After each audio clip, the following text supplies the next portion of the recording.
네, 오늘의 말씀은 욥기 17장 6절에서 16절의 말씀입니다. 하나님이 나를 백성의 속담거리가 되게 하시니 그들이 내 얼굴에 침을 뱉는구나. 내 눈은 근심 때문에 어두워지고 나의 온 지체는 그림자 같구나. 정직한 자는 이로 말미암아 놀라고 죄 없는 자는 경건하지 못한 자 때문에 분을 내나니 그러므로 의인은 그 길을 꾸준히 가고 손이 깨끗한 자는 점점 힘을 얻느니라. 너희는 모두 다시 올지니라. 내가 너희 중에서 지혜자를 찾을 수 없느니라. 나의 날이 지나갔고 내 계획, 내 마음의 소원이 다 끊어졌구나. 그들은 밤으로 낫을 삼고 빛 앞에서 어둠이 가깝다 하는구나. 내가 수월이 내 집이 되기를 희망하여 내 침상을 흑암에 펴 놓음에 무덤에게 너는 내 아버지라 구더기에게 너는 내 어머니 내 자매라 할지라도 나의 희망이 어디 있으며 나의 희망을 누가 보겠느냐. 우리가 흙 속에서 쉴 때에는 희망이 수월의 문으로 내려갈 뿐이니라. 아멘. 네, 잠깐 기도하겠습니다. 아버지 하나님, 오늘도 하나님의 말씀을 듣기를 원합니다. 하나님, 이 말씀으로 우리에게도 소망이 되어주시는 은혜를 베풀어 주옵소서. 감사드리며 예수님의 이름으로 기도드리옵나이다. 아멘. 네, 어제 욥이 어제 본문에서는 자신을 위한 증인 또 중보자가 하늘에 계신다라고 그렇게 고백을 하면서 하나님과 또 예수님을 바라봤는데요. 그런데 오늘 또다시 하나님을 원망하는 말을 쏟아내고 있습니다. 6절에 보면 하나님이 자신을 백성의 조롱거리로 삼았다. 또 모욕거리가 되게 하셨다. 이렇게 원망하고 있는데요.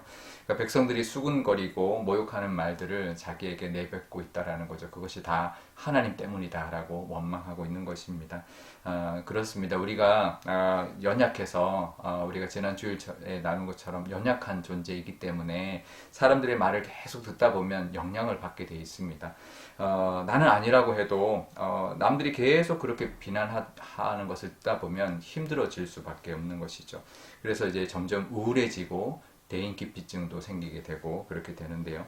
7절에 보면 내 눈은 근심 때문에 어두워지고 나의 온 지체는 그림자 같다라고 그렇게 표현하고 있는데 이제 우울증 증세처럼 보입니다. 그렇죠? 얼마든지 그런 증세를 이제 가질 수 있죠. 사람들의 비난을 계속 듣다 보면 요즘도 이제 그런 경우가 많이 있습니다. 악플 뭐 이제는 말 많이 나오잖아요. SNS나 어떤 기사의 댓글을 통해서 계속 그 어떤 사람을 비난하다 보면 그 댓글로 악담을 쏟아내는 사람들이 너무나 많은데 그것을 계속 보거나 듣다 보면 그럼 점점 이제 어떤 영향을 받게 되죠. 비난이 참 오래 남습니다. 이제 칭찬은 금세 이제 우리가 이제 잊어버리기 쉬운데 비난은 계속 되새기고 자꾸 오래 남고 강하게 남게 되는데요. 그런데 우리가 그런 때 우리가 이길 수 있는 힘 오직 하늘, 우리의 증인 되시고 우리 중보자 되시는 하늘을 바라보고 예수님을 바라보는 길밖에 없습니다. 사람들에게 받는 어떤 비난 그것 때문에 우울해질 수밖에 없지만 우리가 하나님을 바라보고 희망을 가져야 하는 것이죠. 욥처럼 하늘의 증인이 계신다, 또 중보자가 계신다라는 그것을 우리가 고백만 하고 그렇게 생각할 것이 아니라 정말 그것을 붙드는 수밖에 없죠. 그것을 이제 붙잡는 수밖에 없습니다. 그거밖에는 해답이 없기 때문입니다. 하나님이 다 아십니다. 하나님 우리를 인정하시고 우리를 믿어주시고 우리를 사랑한다라고 말해주고 있는 그 음성을 들어야 합니다. 사람들의 비난의 소리가 아니라 나를 사랑한다, 나를 믿어주신다는 하나님의 음성을 들을 수 있어야 되고 그것을 믿고 바라볼 수 있어야 되는데요. 제가 이 말씀 묵상하면서 이 십자가가 마치 스피커 같다라는 생각을 했습니다. 천국에서 하나님이 우리에게 말씀하시는 음성이 들려오는 그런 이제 스피커 같은 거죠. 뭐라고 하나님이 말씀하실까요? 잘 안 들리지만 가만히 들어보면 내가 너를 사랑한다. 내가 너를 위하여 십자가에서 내 아들을 대속했다. 내가 너를 끝까지 구원할 것이다. 내가 너를 끝까지 붙들 것이고 건져줄 것이다 라고 하는 음성이 그 십자가를 통하여 들려올 것입니다. 우리가 가만히 귀 기울여 들어보면 처음엔 안 들려도 들리기 시작할 거고 그 음성이 세상의 어떤 비난보다 더 크게 정말 큰 스피커 소리처럼 들려올 것입니다. 그럴 때 우리가 그 모든 비난을 이겨내고 하나님 붙들고 나아가는 그런 저와 여러분 되실 줄 믿습니다. 욥은 이제 절망을 계속 묵상하고 있는 모습을 볼 수가 있습니다. 11절에 보면 나의 날이 지나갔고 내 계획 내 마음의 소원이 이제 완전히 끊어졌다 이렇게 말을 하면서 13절에는 스월 그러니까 음부가 내 집이 되었고 흑암에 내 침상을 폈고 또 14절에 무덤이 내 아버지, 또 구더기가 내 어머니, 내 누이라고 그렇게 이제 말을 한다고 그렇게 말할 정도로 이미 모든 희망이 사라진 것처럼 그렇게 절망을 묵상하고 있는데 신기하게도 우리가 희망과 절망이 있으면 어디에 더 많이 쏠릴까요? 희망과 절망이 있을 때 절망 쪽으로 훨씬 많이 기웁니다. 희망은 우리가 노력해야지 가질 수 있는 거지만 절망은 가만히 있으면 저절로 찾아오죠. 저절로 절망 쪽으로 우리는 기울게 되어 있습니다. 우리의 영원한 희망이신 예수님을 끝까지 강하게 붙드는 길밖에 없습니다. 우리 사탄의 그 시험에도 이기신 예수님, 또 죽음도 이기신 예수님을 붙드는 것이 우리가 살 길이고 우리가 부활하는 길이고 우리가 승리하는 길이다라는 것을 우리가 기억해야 합니다.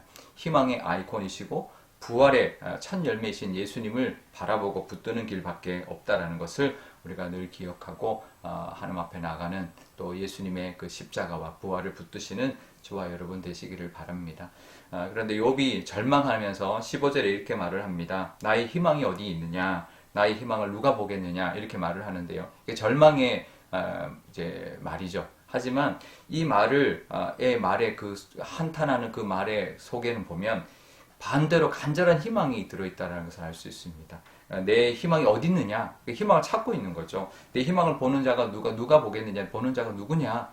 희망을 보는 자가 있기를 바라는 마음이 그 속에 들어있는 거죠. 우리의 희망이 어디 있을까요? 하나님의 손에 있습니다. 우리의 희망을 보는 자가 누구일까요? 하나님이시죠. 하나님이 우리의 희망을 보고 계십니다. 그러면 우리는 절망에서 희망을 얻는 길, 하나님 앞에 나가는 것밖에 없다라는 것, 하나님 안에 있는 희망을 우리가 붙드는 수밖에 없다라는 것을 우리가 늘 기억하시고 오늘도 하나님께로부터 희망을 얻고 또 하나님 보시는 희망을 바라보면서 또 하나님과 더불어 또 예수님을 붙들고 십자가를 바라보며 살아가시는 또 하루가 되시기를 바랍니다. 오늘 기도할 때 이렇게 기도하면 좋겠습니다. 먼저 사람들의 비난이 있지만 하나님을 바라볼 수 있는 우리의 믿음 허락해달라고 사람들의 비난이 아니라 하나님의 음성을 들을 수 있는 십자가로부터 들려오는 하나님의 그 사랑과 그 구원하심의 그 음성을 들을 수 있는 우리 영적인 귀를 허락해달라고 기도하면 좋겠고요. 또 우리가 절망 가운데서도 희망이신 예수님 또 희망을 주시는 우리 하나님을 늘 의지하고 잘 이겨내는 우리가 되게 해달라고 기도하면 좋겠습니다. 또 수요일입니다. 우리 선교사님들 위하여 기도하면 좋겠는데요. 우리 선교사님들도 정말 하나님 의지하고 하나님으로부터 소망을 얻고 또 하나님이 주시는 희망이 이루어지는 사역 잘 감당하게 할 수 있도록 역사해 주시고 하나님이 동행해 주시고 모든 도움의 손길을 베풀어 달라고 기도하면 좋겠습니다. 또 우리 교회가 임직식 또 은퇴식 또 정책당회 준비하고 있으니까 그것을 위해서도 기도해 주시기를 바랍니다. 제가 기도하겠습니다. 아버지 하나님 감사합니다. 오늘도 하나님의 말씀을 듣고 또 하나님의 말씀을 따라 살기를 원합니다. 욥처럼 하나님 이럴 때가 있습니다. 사람들의 소리가 더 크게 들릴 때가 있습니다. 하나님 사울이 하나님을 떠난 것은 사람들의 소리가 더 크게 들렸기 때문에 그 사람들의 소리를 쫓아다녔다가 하나님과 멀어졌던 것처럼 욥도 그럴 수 있었지만 하나님 우리도 욥처럼 되지 않고 사울처럼 되지 않고 하나님의 음성을 들을 수 있는 믿음의 귀를 열어주옵소서. 십자가를 통하여 우리에게 선포하시고 들려주시는 하나님의 음성이 있을 줄 압니다. 내가 너를 사랑한다. 내가 너의 죄를 용서했다. 내가 너를 구원하였다라는 그 음성을 하나님 그 십자가를 통하여 들을 수 있는 저희들 되게 하여 주옵소서. 그래서 하나님 어떠한 절망 가운데서도 소망 되시는 하나님 희망의 아이콘 부활의 첫 열매 되시는 예수님을 바라보고 살아가는 저희들 다 되게 하여 주옵소서. 선교사님들 위하여 기도합니다. 절망스러운 그런 상황이 얼마나 많은지 모릅니다. 하지만 하나님이 붙들어 주시고 어떤 상황 속에서도 희망을 가지고 하나님 주신 사명 감당할 때 하나님의 도우심과 또 부활의 은혜가 또 성령의 역사가 하나님 그 선교지마다 가득하게 있을 줄 믿습니다. 하나님 우리 교회가 임직식과 은퇴식 준비하고 있고 정책당회를 준비하고 있습니다. 임직하시는 분, 은퇴하시는 분들에게 하나님 함께하여 주시고 정말 하나님이 칭찬해 주시고 하나님 앞에 귀하게 쓰임받는 또 하나님 앞에 또 잘했다 칭찬받는 우리 모든 임직자들과 은퇴자들 되게 하여 주옵시고 내년 준비 잘하여서 코로나 이후에 다시 세워주시는 하나님의 은혜를 누리는 교회가 되게 하여 주옵소서. 감사드리며 예수님의 이름으로 기도드리옵나이다. 아멘. 주기도문 하겠습니다. 하늘에 계신 우리 아버지, 아버지의 이름을 거룩하게 하시며 아버지의 나라가 오게 하시며 아버지의 뜻이 하늘에서와 같이 땅에서도 이루어지게 하소서. 오늘 우리에게 일용할 양식을 주시고 우리가 우리에게 잘못한 사람을 용서하여 준 것 같이 우리 죄를 용서하여 주시고 우리를 시험에 빠지지 않게 하시고 악에서 구하소서.